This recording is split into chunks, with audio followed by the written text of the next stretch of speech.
All right, it is almost spring break. We have one more day. I'm sorry I couldn't be here with you all. I am up in Ohio right now visiting my grandparents and going to my cousin's wedding. So I am already on spring break, but you guys have one more day. Before you go, though, I need you to do some classifications. You're going to use what we learned in lab yesterday and what we learned in lecture on Wednesday to help you complete this activity. If you can print and you've got scissors and glue at home, you are welcome to print off this sheet. If you don't have a printer, you can use paper and pencil to complete this activity. I'll show you how in just a second. So we are going to be classifying different molecules, different molecules, elements, and mixtures. So you're going to draw the graphic organizer in your notebook, or so this part right here. So if you are doing this pencil paper, you're going to write matter in big letters, and then on one side of the paper it's going to say elements. You put a line down the middle. On the next it's going to say compounds, then you put a line down the middle, and then you're going to write mixtures. Then you're going to, if you printed this off, you're going to cut out each of these squares on the dotted lines right here.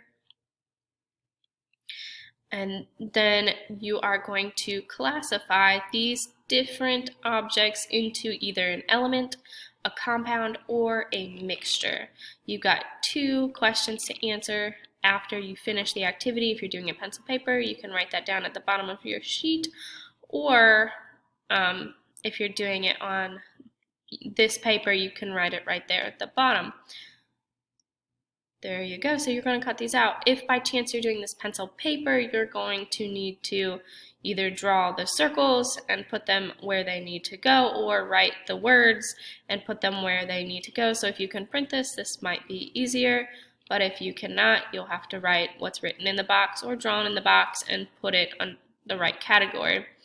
For example, this one right here has dots of all one color. They're not bonded together. So because it's all one, we would classify this as an element. This would go under that, so you would cut this out and put it underneath the element category. If by chance you were drawing this, you would draw 3 dots underneath the element category.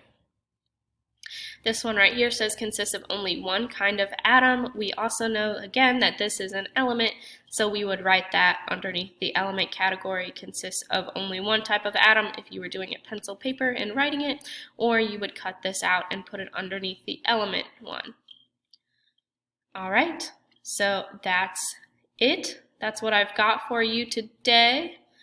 You are welcome to do this. If you've got any questions, you can email me, but I won't be able to answer your email until Monday morning at the earliest, so please don't expect an answer just yet. I won't have my computer with me. The substitute teacher who will be here to help you will have the answers, and she or he can help you answer any questions that you've got. But for those of you who are Plan C, you'll have to email me, and then I will answer on Monday. You can complete it before the due date of next Friday.